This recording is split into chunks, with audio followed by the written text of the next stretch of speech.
What was it about these people who they called Negroes that made them the chosen ones to play the role of slaves in America? What was it about them that made the English decide to use them as a primary source of labor for their colonies? Was it their skin color? Was it their culture? Was it a matter of availability? Or was it a complex combination of all of these, in addition to other circumstances that caused the Negro to be the chosen one for slavery in America? Now, to understand this, we're going to have to go into this book here called Race in North America by social anthropologist Dr. Audrey Smedley. And so to do that, we're going to go in here on page 105, where it says this: the answer to the question, why Africans, is complex and perhaps best understood in the broadest historical context, encompassing economic and material explanations along with those cultural and historical variables that are so important in human lives, but under recent trends in scholarship are much too often ignored. What seems absent from the calculation of many recent historians of this phenomenon is the recognition and the inclusion in their analysis of the historical penchant or repeated tendencies that the English had long displayed toward extreme ethnic chauvinism, independently of any contact with Africans and Indians. And so this is going into the English culture and mentality that was developed before they came over to the land of what we now call America. They had a strong sense of identity, and many of them, especially the ruling class, they believed themselves to be superior to all people on the earth, right? Including other Europeans. So Dr. Smedley is saying that recent historians are not zooming out far enough to consider the broader context. And they seem to be ignoring the fact of the English having been extreme ethnic chauvinists. And we'll see why this is important as we continue reading. Here we go. Certain conditions presaging a negative evaluation of Africans were present even before Englishmen arrived on the coast of North America. By the 16th century, the English had developed belligerent or competitive relationships with virtually all other groups with whom they had any contact. Their animosity and willingness to treat others inhumanely has already been documented in the descriptions of the relationships they established with the Irish and the Indians. And the Irish were amongst the people whom the English hated and they viewed as the enemy. And so the English labeled the Irish as the savages. And they tried for many years to conquer them and to control them. And so as a matter of fact, let's go into this book right here. It's called The Invention of the White Race, Volume 1 by Theodore Allen. And let's go in here to page 55 to get a primary source on the account that the English left on their sentiment towards the Irish. So this is what it says. In 1367, the English government convoked an Anglo-Irish parliament at Kilkenny to cope with the degenerate English phenomenon, which was described in the following terms.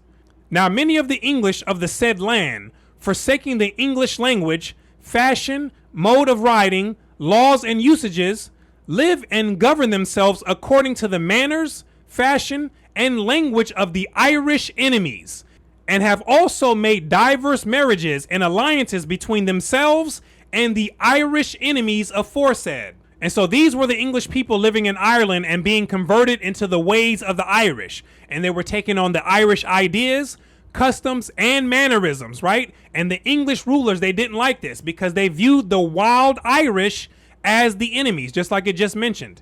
Now let's put this book down and let's go back into Race in North America, where she continues saying this.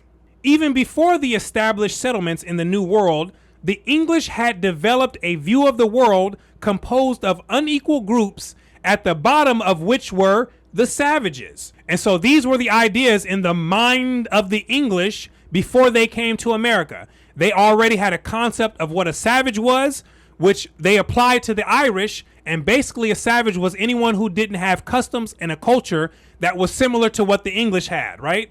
Let's continue. This pattern of inhumane treatment of the non-English peoples encompassed not only their long-standing conflicts with other Europeans, but a cultural-induced belief in their own superiority that reflected extreme ethnocentrism and shortly would be nourished by a newfound and at times fanatical Anglo-Saxonism.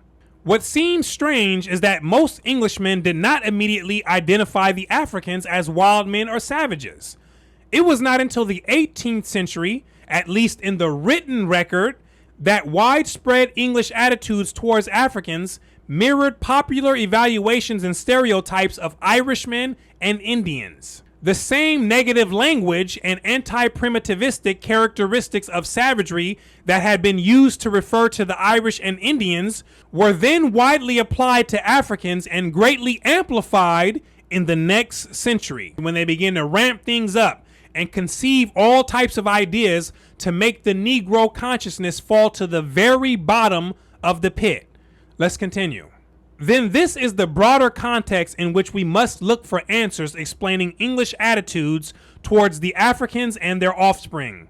But there are also some very specific circumstances that are far more revealing about why English colonizers, long imbued with notion of liberty and righteousness, turned to a system of black slavery. And pay attention, because Dr. Audrey Smedley is about to provide some very important keys that are going to unlock the understanding as to why Africans, or who they called Negroes, became the chosen one for the system of slavery in America, right? So pay attention as we go on the journey. Here we go.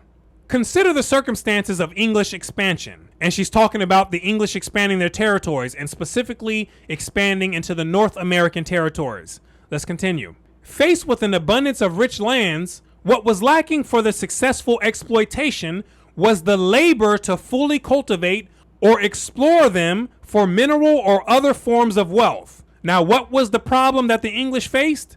It was the labor. Now, keep this in mind. Let's continue. Following earlier precedents, English settlers throughout North America attempted to coerce the native populations into the kind of controlled labor that they perceived would be most profitable. When the Indian population proved to be insufficient and ineffective as slaves, the English turned to importing impoverished men, women, and children from the streets of Liverpool and Bristol, or to rounding up peasant Irishmen and Scotsmen conquered in warfare and shipping them off to provide labor for the early settlements, especially the sugar plantations in the West Indies. So the native population was found to not be a good source of what? Labor. Remember that that's the problem that the English were facing during this time on these newly colonized lands. And since the natives could not be relied on to solve this problem, what did the colonizers do next? They began importing servants from Europe. All the ones that they can get their greedy hands on, the ones that they deemed to be the lower class citizens, they rounded them up and they shipped them over to the New World, right? To work the land and to toil in the blazing heat. And I hope you don't think that the colonizers were going to do this type of work.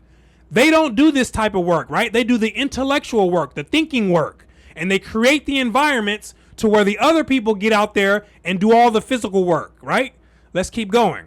In fact, the wholesale shipment of Irishmen into servitude in the New World became an acceptable option for disposing of them.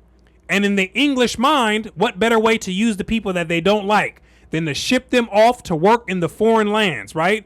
And work they did, right? Many of them were worked to death. And Dr. Winthrop D. Jordan, he talks about it in his book, White Over Black. And also Lerone Bennett Jr., he talks about it in his book, The Shaping of Black America, where he states in there that 2/3 of the European workers, they died in the first year, or within the first year of this earlier settlement period, right? Let's continue going. The English knew that slavery was not illegal under international laws. So it did not matter who the slaves were, so long as they were not proper Englishmen, Protestants, and civilized. Englishmen were involved in the Irish slave trade to the West Indies beginning in the late 1620s, long before they became the major carriers in the transatlantic slave trade in African slaves. The largest number of Irish were brought in during mid-century, when Oliver Cromwell had instigated his scorched earth policy against the Irish. The choice, as he saw it, was to exterminate or expel them. Throughout this period, there was no reason to predict that the African Atlantic slave trade would ultimately supplant the white vagabonds, destitutes, and convicts with the ultimate supply of black labor. Moreover, it did not matter that the English had no immediate experience or recognition of slavery in British law. As a human institution, slavery was widely accepted as legal and appropriate for some people. For the English plantation owner, What was needed was a docile workforce over whom he had absolute authority, who could be put to work for no more than minimal keep and who can be treated as property such as livestock. And that's what the English were looking for to solve their labor problem. They needed to use humans in the same way that farmers use livestock, right? And in order to do that, they had to believe in their mind that the people were no different than these types of beasts, right? And this goes into the creation of a certain mentality that is required in order to do this, right? And they had it. Let's continue. The English attempted to put this kind of system into practice with European labor even before the Africans figured significantly in the equation. By the second decade of the 17th century, which is in the 1600s, the colonists had already established a plantation system with separate, substandard, and miserable servant housing, poor food, whippings and maiming for punishment, and forced gang labor. This is the process of creating people who function like livestock animals, right? Let's continue. In the 1620s, claims Theodore Allen, some colonists already acquiring wealth from tobacco had transformed the immigrant European labor force from tenants and wage laborers to chattel bond servitude in Virginia. And who were the ones doing this? It was people who strictly had the goals of profits on their mind and people who can care less about other human beings. Now, there's nothing wrong with profits, right? That's not the case. But when people take this goal and they take it to the extreme to where they're willing to do anything and everything to get it, then that's how you get the recipe for a disaster, right? That's how you get people coming up with the idea to turn people into pieces of personal property, right? And some of the English elite, they were willing to do this, and they're willing to do it without losing 1 second of sleep. Let's continue going. Opportunities for such profit-generating activity were realized after the 1622 attack by the Indians on Jamestown that killed off nearly a third of the small colony's population. The survivors from outlying areas fled to the better protected town, abandoning their fields and forest lands. During the chaos of the next few years, numerous unoccupied and unclaimed lands were taken over by members of the small elite, and they began to use coercive tactics to force laborers and servants to work these lands. And this is what you call the definition of being corrupt, right? Here we go. The unexpected drop in the price of tobacco during the 1620s exacerbated the situation, compelling tobacco producers to constantly seek reduction in the cost of labor. Their preference was for bonded laborers who did not have to be paid wages. For the most part, the institution of bonded or indentured servitude, though not unknown in Europe, was an aberration from traditional English laws and customs. Whereas English servants contracted to serve for a year and were paid wages, indentured bondsmen were obligated to serve a stated number of years, usually 4 to 7, without pay to work off their debt. Moreover, they could be, and frequently were, bought and sold, maltreated, abused, and even brutalized with impunity, meaning without any penalty. Morgan, in his detailed study of the Virginia colony, gives convincing evidence that servants in Virginia were generally degraded and treated as objects. This is still talking about the Europeans at this time. Virginians dealt in servants the way Englishmen dealt in land or chattels. White servitude, he claims, came closer to slavery in the tobacco fields of Virginia than anything hitherto known by Englishmen. Such degradation, Frederickson notes, was tolerated by the English and colonial governments because of their own conviction that the poor deserved no better. And these were also the ideas they held because it served their interest to think like this, right? Let's continue. Because the death rate was so high, most of the usual young servants never lived out their debenture to acquire freedom. So lifetime servitude had already become a reality for many. For those who survived, there was little or no land available, primarily because of wealthy colonists in their desire to increase tobacco profits had already laid claim to all lands not under Indian control. And this was part of the land grab. And Dr. Anthony Parrott Jr., he talks about this in his book, Foul Means, the Formation of a Slave Society, 1660 to 1740, where the money-hungry elite were using their political position to allocate hundreds, no, thousands of acres to themselves, right? And they took most of the land, which became the root of a later problem with some of the freed servants who were expecting to have land after they were freed, right? Let's continue. The demand for indentured laborers, not only for the production of tobacco and corn, the principal food, but for the defense of the settlement, the crafting and maintenance of the tools and equipment, and other laboring chores increased. And so the English elite needed more workers or more servants to work the land and to take care of more of these tasks at hand. And understand, right now we're leading up to why, or one of the reasons why, the African, or who they call the Negro, became the chosen one to slavery, right? We're leading into some of the major keys right now that are going to unlock a portion of this understanding. So pay attention as we continue going. Here we go.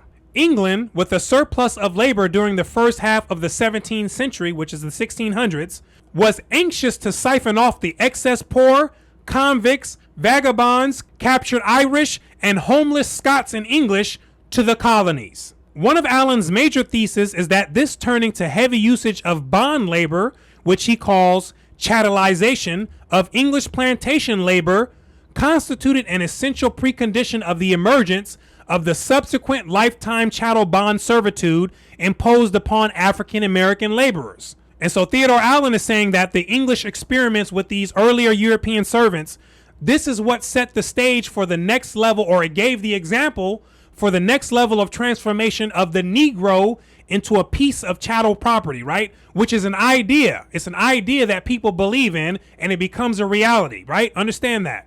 Let's continue. He provides supporting quotations from a number of other historians, among them Eric Williams and Lerone Bennett, who claim that the major features of black slavery were first tried out and perfected on white men and women, providing a proving ground for the institution that was to come.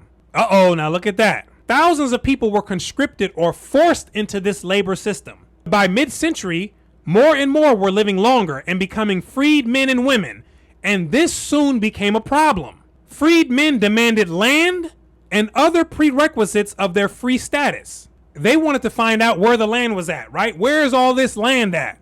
Because you have to understand, during that time, having access to land, that was the gateway, especially in the South, that was the gateway to gaining wealth, right? But what happens is they found out that these elite planters, they snatched all the land, right? And these newly freed people, they didn't like that, right? Let's continue going. This was just one of the circumstances that compelled English colonists to try to develop a more permanent and cheaper labor force. Morgan's analysis of the early Virginia colony provides the kind of cultural historical context out of which we can better grasp the process of transformation to a slave society in the Chesapeake region. Unlike the New England colonizers, Englishmen in this rough and disorderly world set out to exploit other people, including one another, with few scruples about it. And so the Southern English colonizer, they didn't care, right? They had visions and they had dreams of profits, right? And they were willing to do just about anything to anyone to realize those dreams, right? And to make that money. And so she continues writing this. The colony contained an increasingly large number of rebellious and unruly young men, predominantly unmarried, freed after serving their years of indenture and on the make. But Morgan claims that in fact there were fewer opportunities for them to make their fortunes than history has portrayed, and they formed an unhappy cadre of idle, restless drifters who caused more than a little trouble and embarrassment to the colony leaders. Eager for action, frustrated by those who tried to control and exploit them, these drifters were more than willing to rebel against the colony's elite. The tragedy was that they took out their frustrations on a population relatively easy to hate with impunity, the Indians, who became the scapegoat for their ire. Not only did they often physically attack Indians, but they demanded of the colonial government of the right to move neighboring Indians off more and more land and to confiscate it for their own private use. And so they wanted land and they weren't getting it. And they initially took out this frustration on the natives. But when this didn't work out that well, this is what eventually happened. Bacon's Rebellion of 1676 prompted wealthy planters to realize clearly the dangers posed by the dissatisfied laborers, according to Allen and Parent. This rebellion was one of a number of acts of opposition that threatened the colonial government.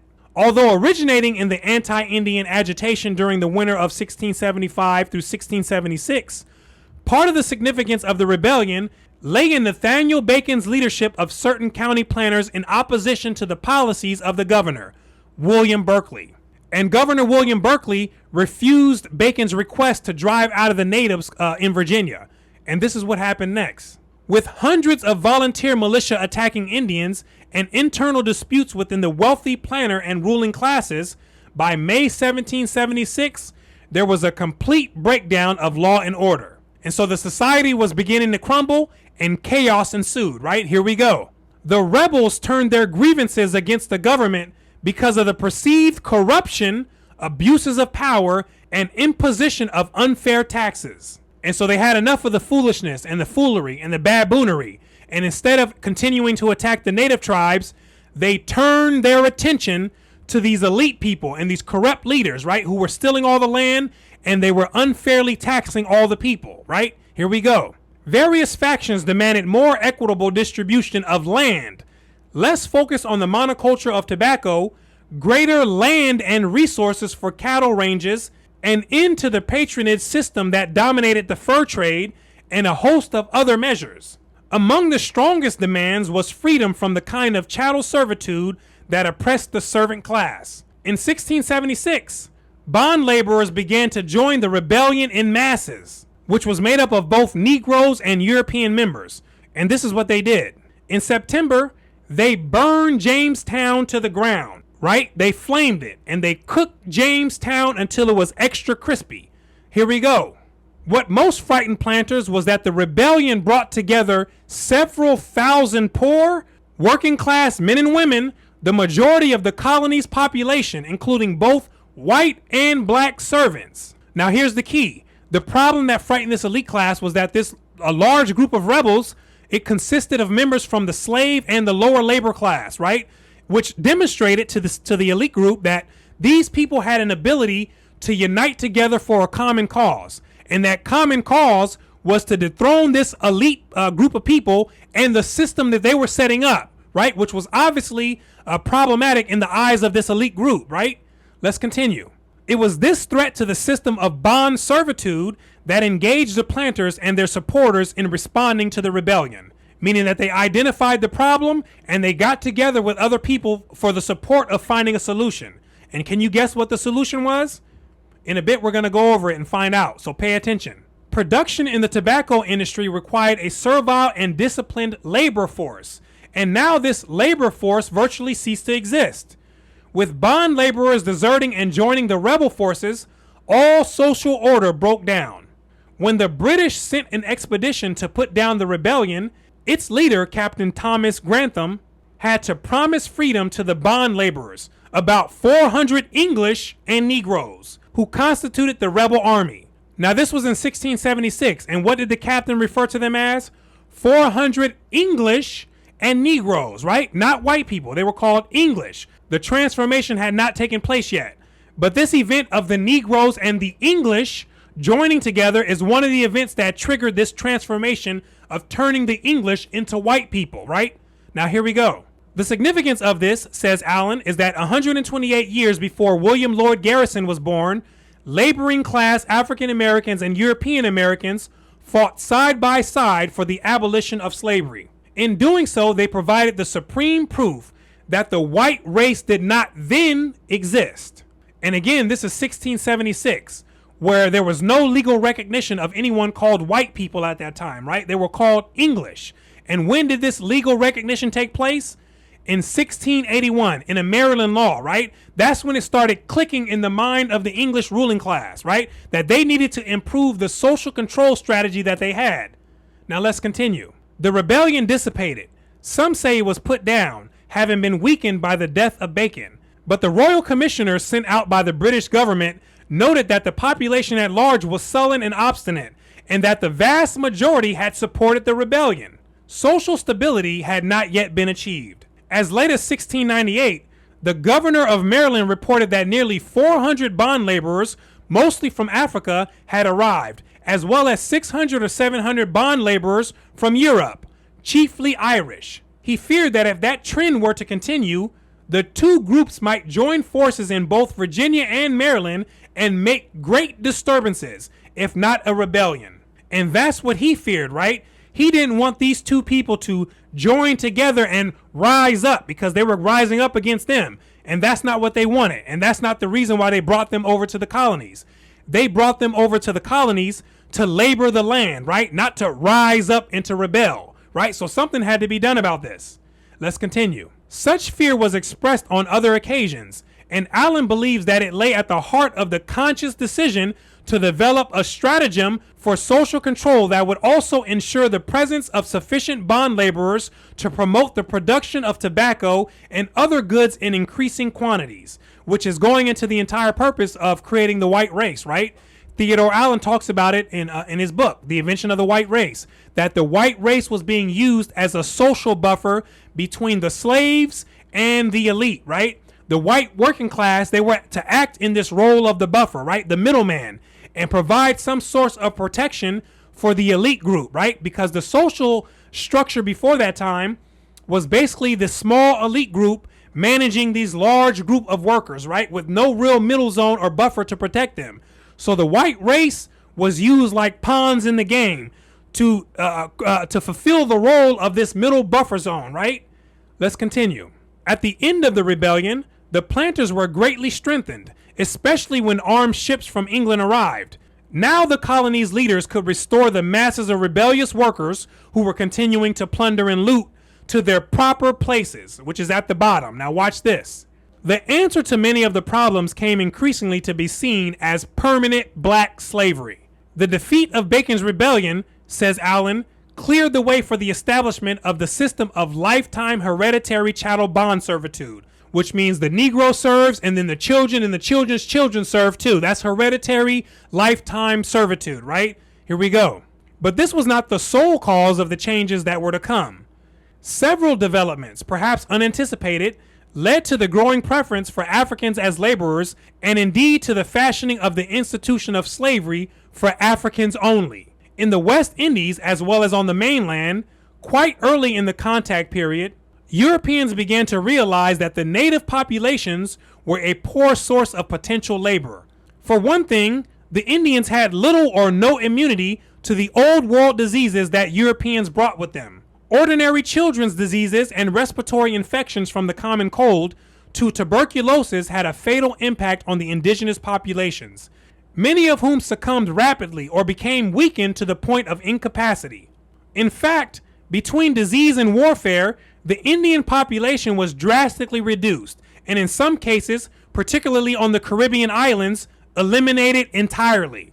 Moreover, the surviving Indians, after capture, were still on their own territory, and often individuals or groups would escape and disappear into the hinterlands. In most cases, these runaways would never be recaptured, and this posed a major problem for plantation owners. You see that? So they were very susceptible to disease, and they were familiar with the terrain, right? Which made them a poor option for the goals that these ruling class people had in mind, right? Which to keep someone permanent and to work the land for a long period of time. Let's continue. Enslaved Indians had communities of support among their own people, and the threat of Indian attacks to recapture their own tribespeople was constant. Besides, Indians were dealt with as whole societies, not as disconnected individuals who had no social identity other than that provided by their owners. Trading and other agreements, though often breached by Europeans, also acted as a bar to the wholesale enslavement of Indians. Added to this was the fact that, except in some of the southeastern regions, none of the Indian groups represented large populations. The native peoples of the eastern coastal areas of North Carolina were thinly scattered, so that even when conquered, they did not supply sufficient labor to meet the demand. Indians were also needed as trappers to satisfy the growing demand in Europe for furs. Most of the natives of the regions settled by the English were food collectors or simply horticulturalists. Although the eastern woodlands and southern Indians grew some food crops, their techniques and customs did not allow for substantial or continuous supply production. When some southeastern tribes, such as the Creeks, Cherokees, and Choctaws, did take up settled farming lifestyles, they were able to establish treaties with the whites that prevented efforts to enslave them. On the tropical islands, where Europeans had established plantations early on, food cultivation was little known among the native populations, who quickly succumbed to ravages of disease and warfare. English willingness to use fellow Europeans as forced labor in the West Indies was not an insignificant precursor of their massive involvement with African slaves. European servants came under the same restrictions as all servants and slaves, and they were often treated worse than others. The Irish particularly were a rebellious lot, right? They were the ones who were said to be wild and rowdy. Here we go. Their comparatively high linguistic and cultural homogeneity allowed them to plot mutinies and insurrections, in several of which they were successful. Often they went over to the side of the French or the Spanish in their battles with the English. Alliances also experienced in Europe and based on their common Catholic faith. Support from these co-religionists was often critical to the success of some Irish rebellions. That they were threatening to the English planters is evidenced by the report that English officials armed their black slaves rather than trust the Irish. But adding to the angst of the plantation managers and owners was the fact that the Irish, who as we have already seen had been primarily pastoralists, meaning people who deal with flocks and pastures and livestock, knew nothing about intensive agriculture, meaning growing crops in small spaces, the tropical environment, or techniques for the cultivation of tropical plants, right? They didn't know about these things. They knew about livestock and herding sheep, right? They didn't know about growing grains and growing cotton, which is what the people needed them to know, right? Intensive agriculture. So this was frustrating to the planters, right? Here we go. Not unlike the Indians, to which they were so frequently compared, the Irish, as the English had constantly said, would not submit to the kind of agricultural work which feudalism had demanded. Right? The Irish weren't having none of it, right? And they had many of their ancestors for many centuries that heavily resisted the English attempts to go over to Ireland and dominate them and to get them to change their ways. And they weren't having it, right? Not even when they got shipped over to the land. Let's continue. The Indian tended to escape or die. The Irish either resisted work discipline, tending toward idleness, or they rebelled. There were other factors about the Irish that diminished their value as a controllable and powerless labor force. Individual Irishmen could escape and blend in with the free white population in the ports and other towns, especially on the mainland. Plantation owners soon determined that the expense and difficulties of retrieving these runaways were not worth the bother. Planters also thought of the Irish as having a dangerous nature. Irish servants frequently engaged in drunken brawls and thus quickly gained a reputation for aggressiveness and violence. Predictably, they often turned on their masters. Liggio has concluded that Irish servitude became either impractical or burdensome to the planters. The Gaelic insurrections caused the English to seek to replace this source of servile labor entirely with another source, African slaves. Here we go. And so the Irish, they were not a good source of labor because they were wild and violent. They were rugged and they resisted too much, right? They were rebellious. They didn't have the skills to do intensive agriculture. And when they ran off, they can find a way to blend in with the rest of the free population, right? So they needed to find other options. Here we go. White indentured servitude was never certain or predictable. For upward of 70 years, it had been the dominant source of labor, but it was self-limiting. The treatment of European servants was subject to criticism abroad, and economic and social developments in Britain soon diminished the supply. White servants were products of European cultural values, and many knew that certain laws protected them in their servitude, even if they happened to be convicts. In the latter part of the 17th century, 1600s, the number of newly arriving indentured servants began to diminish, in part because of a general population decline in England and the opening of new job opportunities in the homeland.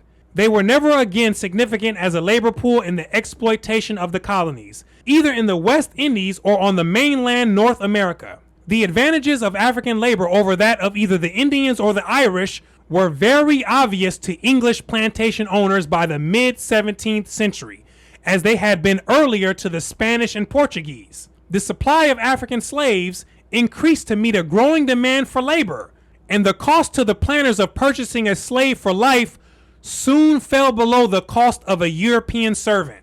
Perhaps more striking, as revealed in the records of the early West Indian planters themselves, was that the Africans initially were considered a civilized and relatively docile population whose members had knowledge of and experience with tropical cultivation and were accustomed to discipline, one of the hallmarks of civilized behavior, as well as working cooperatively in groups. And so they weren't as wild as the Irish. They were considered much more docile, and they had much more experience with growing or cultivating the land and growing crops, and also working together, right? That was the mindset that she said that they were reported to have, right? Which demonstrated just one of the aspects on why they were more desirable to be slaves to the English masters, right?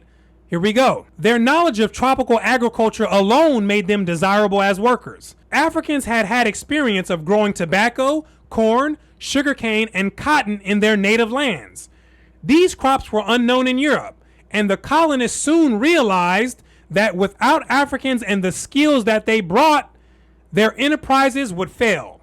A factor of equal importance was that Africans had natural immunities to old world diseases, an ecologically adaptive feature they shared with their masters. Africans in North America were also in a strange land, with no place to hide and no powerful European friends or allies to support them in their cause. They were essentially alone and without external political support. Accordingly, individual planters began to hold some Africans in servitude indefinitely, conscious that they were encountering no moral or legal resistance to the practice. It was the clearly recognized vulnerability of Africans, along with the positive features, that led colonial leaders to prefer Africans and to demote them to the status of permanent slaves. And so it's as if everything lined up perfectly at that time for the Africans, or who they called the Negroes, to fill this position as a slave in the hands of Europeans, right? And so they were knowledgeable of agriculture, very knowledgeable. They were also resistant to those diseases. They had a very obvious difference in skin complexion. They could easily acclimate to the climate, right? They couldn't simply escape into the foreign land and find protection.